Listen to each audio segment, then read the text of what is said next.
You like gaming, I like gaming. Now that we established that, let's have a look at some gaming controllers that will help us game better. These controllers range from 30 pounds, like the 8-bit DO Lite 2, to Razer Kitsune, that it's like 300 pounds. Let's talk about them, test them, so you don't have to spend your hard-earned money on something that is not worth it. First controller is the 8-bit DO Lite 2. If you've never heard about 8-bit DO, it's a company that was founded in 2013 and they specialize in gaming peripherals. So their controllers should be pretty good. You can use this controller on Nintendo Switch, Raspberry Pi and Android. I know, it looks like it's made strictly for Switch. I mean, the buttons, the color, the design, the shape, just everything screams Nintendo. It feels pretty good in my hand, like miles better than the controllers that come with the Switch. What we have on it is two joysticks, the XYBA buttons, the D-pad, and a plus and a minus button. It's a wireless joystick, it has rumble vibrations and motion control. You can use this controller to play any games on Switch and it would make your life more comfortable. It is also really affordable priced at 30 pounds. So now let's play some games and see how it is. And now we're playing Red Dead Redemption and we're testing the first controller, the 8-bit DO Lite 2. So the response time is a little bit delayed. And pressing a button it happens like after 0.5 seconds. The joystick feels okay in my hand. It's like plastic that imitates plastic, but I feel a little bit of delay. What? Run! Is he dead? Oh, okay. We got a revolver. Yeah, no, the accuracy is not that great either. It's pretty hard to shoot. I mean, this thing costs 30 pounds. Which I think it's a fair price for a Nintendo joystick. No, it's not. It's in fact kind of a lot, 30 pounds. Is it? I never said that I was good at this game. Now we're gonna play NieR Automata. I never played this game, to be honest. Let's go! Combat preparation, we're ready to fight! Is this thing worth 30 pounds? I don't think so. Am I gonna use it again? Most probably. Instead of the Switch controllers, I would rather use this, to be honest. Okay, so I have a little robot that comes after me. I have a huge katana on my back. Oh my god! I feel like the response time is better here. I think it was from the game. It still has a little bit of delay. When you destroy a robot, it feels a little bit like Ratchet Clank. So, we're done with this one. Let's go to the next one. The second one is still from 8-bit DO and it is an arcade stick. As you can most probably see, it is something reminiscent from the 80s and early 90s, looking like an NES controller. If the NES was a 300 kilogram machine that belongs in an arcade establishment. This controller is for the Switch and Windows, and what we have on it is 8 red buttons on the right side, which correspond to the ABXY and the triggers by default, but you can customize it however you want using their software. On the top, we have two configurable macro buttons, the P1 and P2. Here is a switch between Bluetooth and 2.4G, because yes, it is wireless and it has a 1000 milliamps battery, but it can also work wired with the USB-C cable included. And the knob with which you can quickly switch between different modes, and the left humongous joystick. My god, this thing is heavy. It can act as either the left, right stick, or the directional pad. I can definitely see myself plonking this on the table when my console purist friends are over and I want to impress them. It weighs like 3 tons, my arms are hurting, and it also costs like 65 pounds, but we got it slightly discounted from Amazon. It is a little bit more expensive than your average controller. It also has dedicated home and screenshot buttons if you want to play it on Switch. I tend to believe that this is a controller more geared towards fighting games, or games that are not really first person, because it would be an absolute abomination to have to keep switching the modes for the joystick. Now let's play some games and test it. Here we have a proper raging machine, like this thing is heavy, like. We're playing Mortal Kombat 1, and I'm ready to destroy some enemies! The controller is... Stop hitting me! I don't know if it works. So, okay, the control is nice. Up, down, okay. The response time is extremely accurate. Yeah, it's also wired. And I can also play like a maniac. That's a nice thing about it. Winner! Now, next game. And now we'll play Luigis Mansion. I'm warning you, I'm really good at this game. Hello, princess. What you doing? Hotel is so big, Luigi. Do you know what else is? Mario, Luigi, and Peach. Rooms over here. Okay. Continue. Thank you. Okay, so again, this thing feels amazing.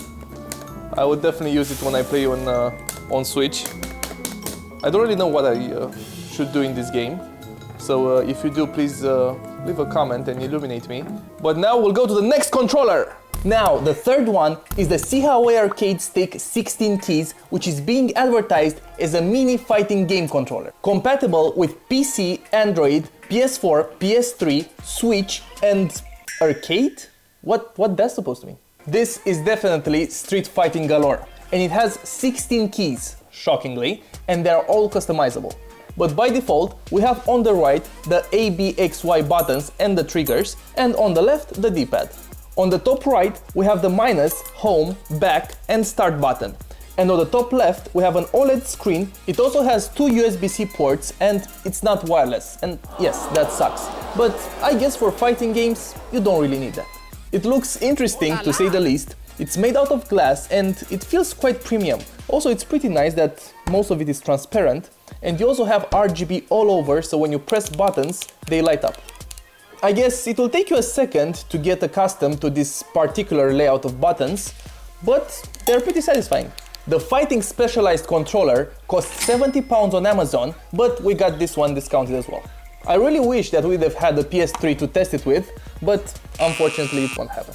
But wait, we'll be playing some Mortal Kombat 1 on the Switch and Street Fighter 5 on the PC to see how it works. Now we're gonna play on the Say hi.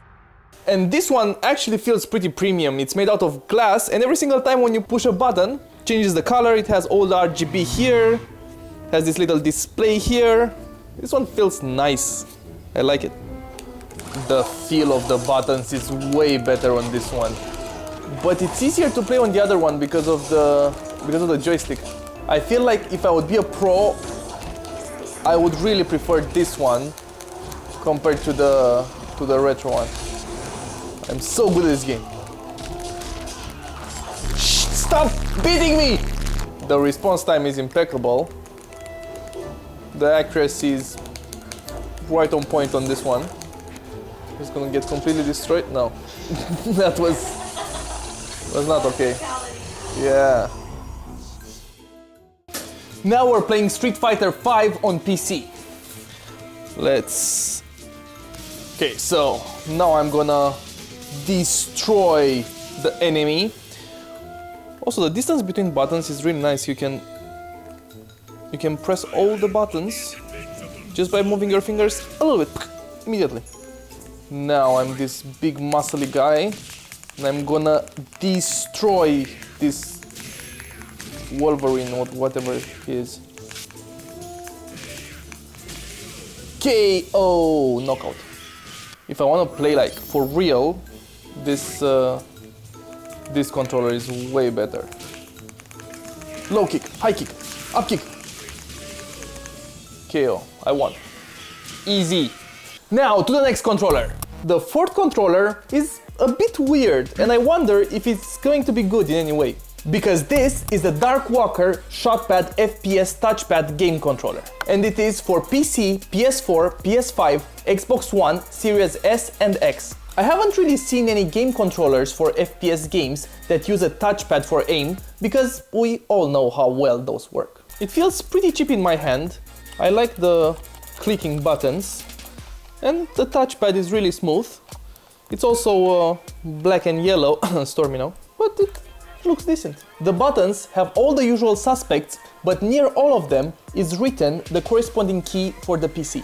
And we have a joystick, a D-pad, 4 buttons for even more PC-geared gameplay, the trackpad, and beneath we have the CRVF buttons, which correspond to proning, crouching, and all of the stuff. But also, weirdly enough, we have a scroll wheel. On the right we have the Z, X, and the function buttons, and on the top we have 4 buttons, which I guess they are the corresponding for left and right click, and the trigger buttons. Everything else is pretty self-explanatory, I guess. But This costs like 43 pounds, so my hopes are not that high. But hey, I'll try to be less pessimistic and give this thing a chance. Our game choice for this particular marvel of engineering is going to be, you guessed, the CS2. Now we're gonna play some Counter-Strike on Dark Walker ShotPad. Let's see how it is. Let's buy this one. No! Leave me alone! Oh my aim is so oh my god. How do you aim with this thing? I mean you can, but it's either I just suck or oh my god. But the joystick is pretty nice. The aim is fine, it's moving like it's supposed to, but it's so unnatural to not use a mouse when I'm playing Counter-Strike. I wouldn't prefer this joystick to play a shooter.